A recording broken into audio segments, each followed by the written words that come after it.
Hey Brew Crew, welcome back. Today we are continuing my countdown of my top 100 games of all time. And we are moving into the next batch, numbers 80 through 71.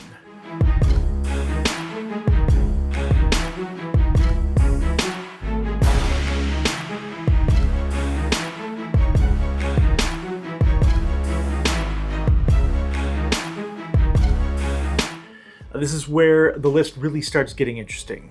Those games that maybe didn't quite crack the top tier, but still hit the table with a big smile every time.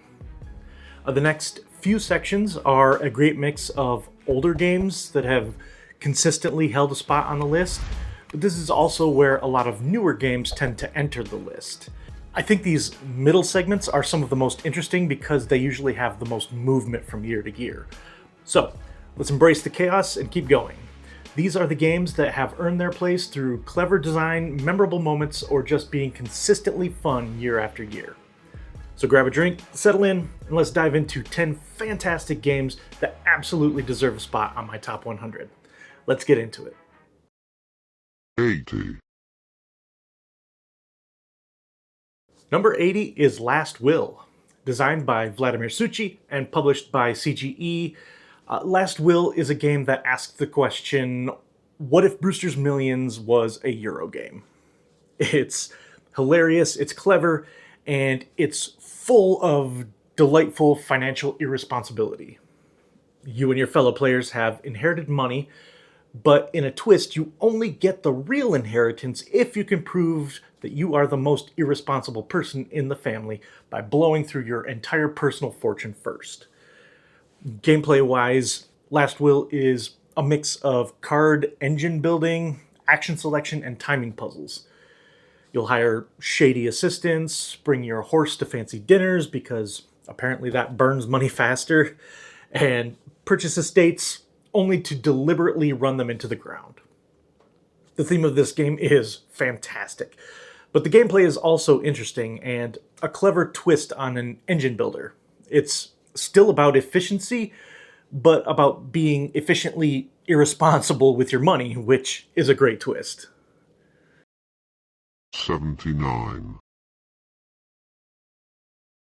Number 79 is Blood Rage, designed by Eric Lang and published by Simon. This is a Viking-themed area control, card drafting, and strategy game built on the idea that Ragnarok has arrived, and your clan wants to go out in the most glorious way possible. Every round you draft cards that shape your strategy. Giant monsters, powerful upgrades, sneaky battle tricks, and then you throw your warriors into glorious combat across Yggdrasil. Blood Rage is known for its mix of tight strategy, combo-driven drafting, and those epic miniatures that make you feel like you actually are in command of an axe-wielding murder squad. The miniatures and monsters in this game are fantastic, and I love the artwork by Adrian Smith. The card drafting is interesting and keeps the game moving at a decent pace, especially for an area control game, and I really think it's the card drafting that makes this game great. Trying to draft the right combination of cards to put together an effective turn and take advantage of any of the myriad strategies is so much fun. Just watch out for Loki. 78. Number 78 is Xylotar, designed by Christopher Ray and published by Bezier Games. Xylotar is a compact, clever trick-taking game where you know the suit of a card, and as the game goes on, you start to kind of narrow in on what the numbers of the cards might actually be, but you don't really know for sure until you flip a card over to play it to a trick. Essentially, everyone gets dealt a hand of cards, which they arrange in numerical order from lowest to highest. Then they pass that hand of cards to the next player around the table. They have to lay the cards out in the same order without looking at them. So at the beginning of a hand, you will only be able to tell what suit a card is, but not the number. Eventually, as you play cards, you'll learn enough about your hand that you'll start feeling confident enough to take some calculated risks. And This is really my favorite part of the game because it's usually hilarious and always exciting when you flip a card over and maybe you guessed right or maybe you were way off. It also has a really clever way to incorporate this uncertainty with a bidding mechanism to determine how many tricks you want to win that round. It's super tense without feeling overly punishing if you guess wrong. Such a fun game, but also a bit of a table hog for being a card-only trick-taking game. 77. Number 77 is Brian Boru, High King of Ireland, designed by Piers Sylvester and published by Osprey Games. This is one of those games that looks like 100 other games, and then it reveals that it has like 5 extra layers of manipulation underneath. Brian Boru blends trick-taking with area control, resource management, and long-term planning across a map of medieval Ireland. Winning a trick lets you influence cities, but losing tricks often gives you access to unique benefits that drive your overall strategy. It's smart, it's interactive, and it occupies this strange but beautiful space between a traditional card game and a full-on board game. I love this unique blend of mechanisms. There have been a few trick-taker driven games at this point, but this was the first that I played that really, for me, I think is the one that does it best. Every card that you play presents an incredibly interesting decision, and you always need to be anticipating what your opponents might play. A great game that I highly recommend playing at least once. 76. Number 76 is Forest Shuffle, designed by Koch and published by Lookout Games. Forest Shuffle is an ecosystem building tableau game with a gorgeous, peaceful theme. Yet it has a surprising amount of tension and turn angst as you try to build the best forest ecosystem for all of your animals. Players are going to collect animals, plants, mushrooms, and other woodland inhabitants and pair them with tree cards to create a thriving forest. Everything synergizes with everything else, and you are always looking to create the best combos. What I personally love about Forest Shuffle is the way that the hand management works. It's very similar to games like Race for the Galaxy or San Juan, in that your cards are needed to create your tableau, but they are also your currency to pay for the other cards. So there's this struggle of trying to figure out which cards will combo well together and which cards you can possibly part ways with, because, spoiler, you're not going to want to part ways with any of them. I also like the end of the game trigger for this one. There are 3 winter cards shuffled into the bottom part of the deck, and once the 3rd winter card is drawn, the game ends. It's very exciting, especially when the 2nd card comes out and you know you're almost done. And can you manage to get that last card played for some big points, or will you run out of time? 75. Number 75 is Wingspan, designed by Elizabeth Hargrave and published by Stonemaier Games. This is another engine building game where you attract birds to your habitats, triggering growing chains of abilities as your aviary becomes more and more efficient. Every turn feels meaningful. The production is famously top-notch. It's peaceful, it's beautiful, and it's full of those satisfying "I planned that" moments, where your row of birds turns into a point-producing machine. Admittedly, Wingspan took a little while to grow on me. Now I really enjoy it, though, especially after adding in a few of the expansions. I love that you're building multiple engines and trying to be as efficient as possible with your turns as your actions get tighter and tighter. I also love the level of detail that Elizabeth Hargrave puts into her designs. I think you see a lot more of this in her later games like Undergrove and The Fox Experiment, but Wingspan was the game that kind of kicked it off for her, and now she's a designer that I watch very closely for new game announcements. The gorgeous art and excellent production in Wingspan don't hurt either. 74. Number 74 is Mosaic, A Story of Civilization, designed by Glenn Drover and published by Forbidden Games.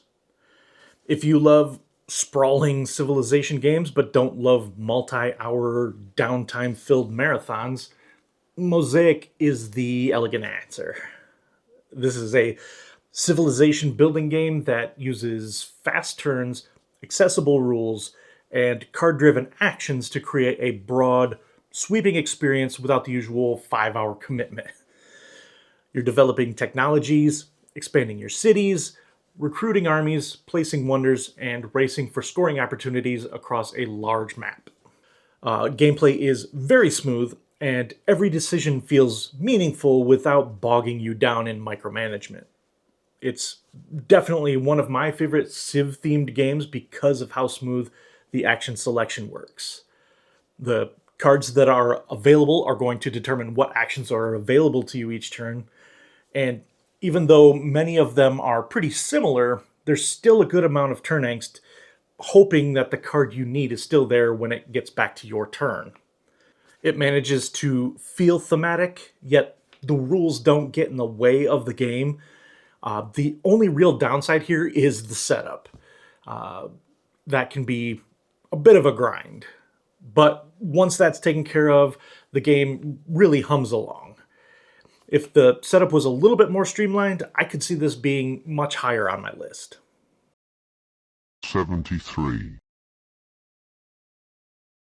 Number 73 is Fjords, designed by Franz Benno de Long and co-designed on the second edition with Phil Walker Harding and published by Grail Games.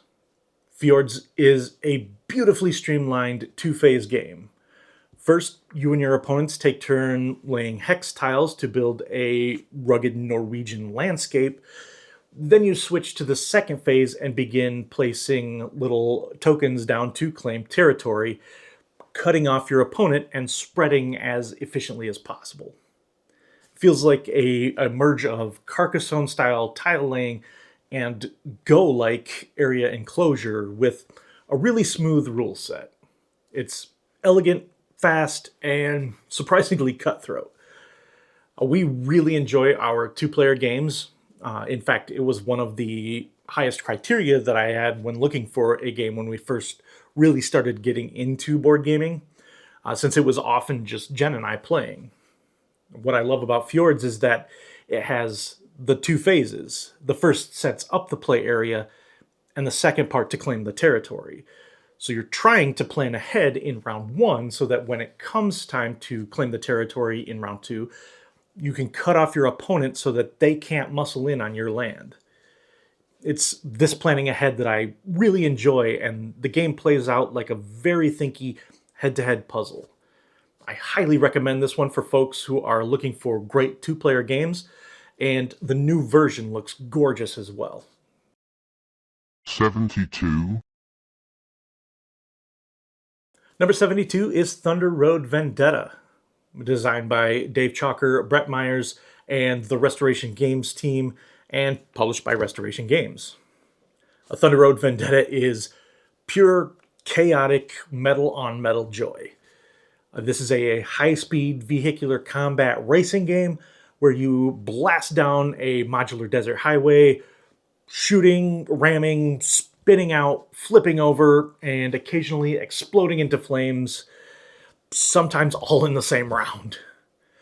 The dice-driven action creates these wild moments, but there's still real strategy in how you position your vehicles, when you push your luck, and how you interact with your opponents. It's cinematic, it's loud, and packed with tons of I can't believe that just happened moments. The whole game plays out like a Mad Max movie. You are trying to win the race, but you are also trying to position yourself to take out your opponents by shooting them, firing rockets from your helicopter, or just smashing into them with your vehicle and trying to send them off the map. I also love all of the hazards that come in the game. Maybe it's a ramp that launches you into first place, or maybe it's an oil slick that sends you careening into a giant boulder. It's a game that you want to win, but you don't need to take it too seriously. I think the best way to describe it is that it's just a fun game. It reminds me of being a kid playing in the dirt with my Matchbox cars. 71. And number 71 is Earth, designed by Maxime Tardif and published by Inside Up Games. Earth is a tableau building engine game of, well, Earth.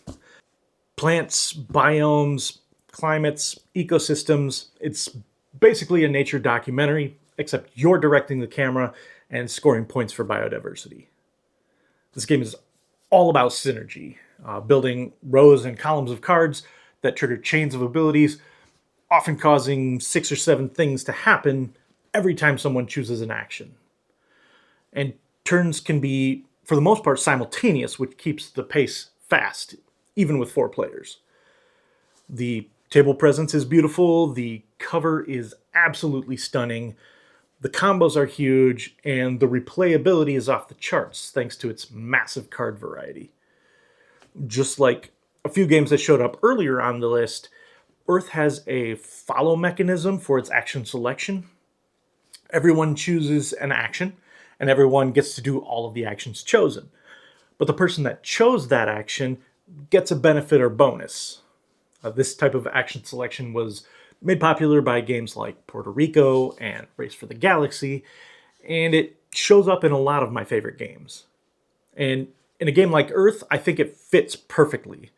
It's positive player interaction, which is exactly what I want in a nature-themed game about building biodiversity. All right, everyone, that wraps up numbers 80 through 71. We are edging ever closer to the top 50, and trust me, there are some heavy hitters coming up. If you enjoyed this video, please give it a thumbs up, drop a comment telling me which of these games you've played and which ones you think should be higher, because I know you're thinking it.